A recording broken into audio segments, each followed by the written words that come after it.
I never imagined that someone could file for divorce without the other person's knowledge or consent. I'd heard of such cases, but I always believed it was something that happened to other people, never to me. I used to feel relieved that I had married a man who wasn't wealthy or ill. That illusion shattered the day I received an email while lying in a hospital bed, weakened from an asthma attack triggered by the heartbreak of my husband's betrayal. Only after everything was finalized did I, now officially divorced as I had secretly wished for deep down, rush straight from the hospital to the bank the moment I was discharged, determined to make my cheating ex-husband, a supposedly elite banker, regret every choice he made. My name is Courtney. I'm a full-time handmade artisan, and for the past 6 years, I was married to Tom.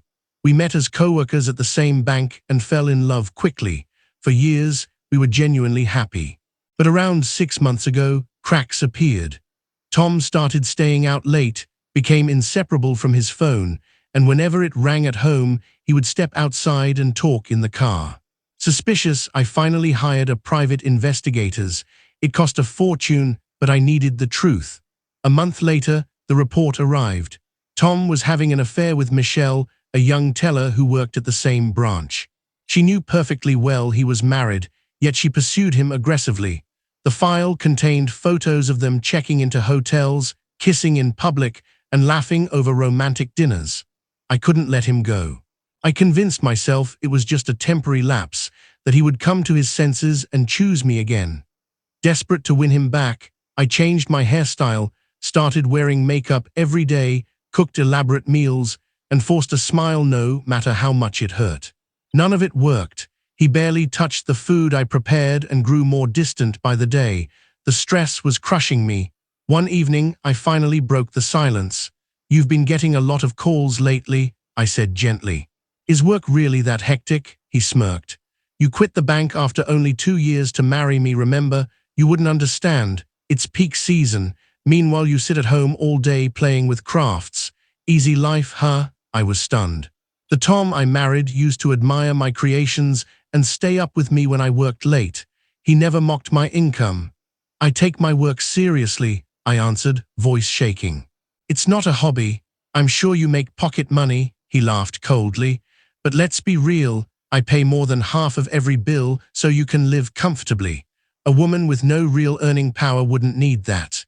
You'd be lost without me." The word divorce slipped out of my mouth before I could stop it. Tears poured down my face. He rolled his eyes, told me to stop being dramatic, and walked away. The next morning he refused to even look at me. I barely slept, cried without warning, and my lifelong asthma began flaring dangerously. I confided in my oldest friend, Sophia, a successful single real estate agent. Over coffee, I poured my heart out. "He's completely obsessed with her," I sobbed. "I don't know how to bring him back." "Do you still love him?" Sophia asked softly. "Do you truly want the old marriage back?" I nodded, ashamed. "Stupid, I know, but yes." Suddenly, a violent coughing fit hit me. My asthma had worsened dramatically under the stress. I reached for my inhaler, but the spasms were too strong. I collapsed. The last thing I remember is Sophia screaming for someone to call an ambulance. I woke up in the hospital. Sophia was sitting beside me, eyes red from crying. "You scared me to death," she whispered. The doctor explained I needed at least a week of inpatient treatment. Sophia bought me clothes, toiletries, filled out all the paperwork since I had arrived with nothing. I tried calling Tom, no answer. Sophia tried, still nothing. In the end, she helped me write a short email telling him I was hospitalized. At 1 a.m., his reply finally came. "If you're in the hospital, there's nothing I can do. I'm swamped with work. I won't visit." That single sentence destroyed the last fragment of hope I had been clinging to. I cried silently until sunrise. 2 more days passed. Tom never showed up. Sophia visited every evening after work, bringing books, snacks, and laughter, the only bright spot in those gray days. On the 3rd evening, I was feeling stronger. We were excitedly planning a celebration meal for the day I'd be discharged when a new email notification appeared. Subject line, "Glad I divorced a broke, sick woman." I stared at the screen, heart pounding. "You barely earn anything and now you're ill again without even having a real job. Pathetic. The marriage was a failure from the start. I've already submitted the divorce papers. Take care of yourself. Another message arrived seconds later with the signed divorce form attached. He had used the blank template we had prepared years ago just in case, filled in his part, and filed it unilaterally while I was unconscious in the hospital. I started laughing and crying at the same time. Sophia grabbed my shoulders, terrified. I handed her the phone. After reading, her face turned crimson with rage. "Courtney, I know you love him. I didn't want to say this, but it's time to let go. You cannot stay with a man this cruel." To her surprise, I smiled through the tears. "You're right. Deep down I knew it was over, but I was too scared to be the one to end it. He just did me a favor. The fear is gone. I'm ready." We hugged and laughed and cried together, and for the first time in months I felt free. Tom kept sending arrogant messages. "No assets to split, you own nothing and I'm keeping everything. The apartment is in my name, be out by the end of the month. I won't come home until you're gone, leave it clean." I showed Sophia and we laughed until we couldn't breathe. "Don't worry about housing," she said, grinning. "Your best friend happens to be one of the top agents in the city. I'll find you the perfect studio with great security and space for all your materials." She brought listings to my hospital bed every day. By the time I was discharged, we had already chosen the ideal place. Until the paperwork and inspection cleared, I stayed at her apartment. A few days later, former colleagues from the bank started texting me. Apparently Tom had told the entire branch that I was a lazy, hysterical wife who never cleaned, never contributed money, and spent everything on useless hobbies. The speed at which he painted himself the victim was almost impressive. Sophia raised an eyebrow. "You're not going to let him win the narrative, are you?" I grinned. "Not a chance. He had his fun. Now it's my turn." 2 days after leaving the hospital, Sophia drove me to the bank where Tom and his new girlfriend, now fiancée Michelle, still worked.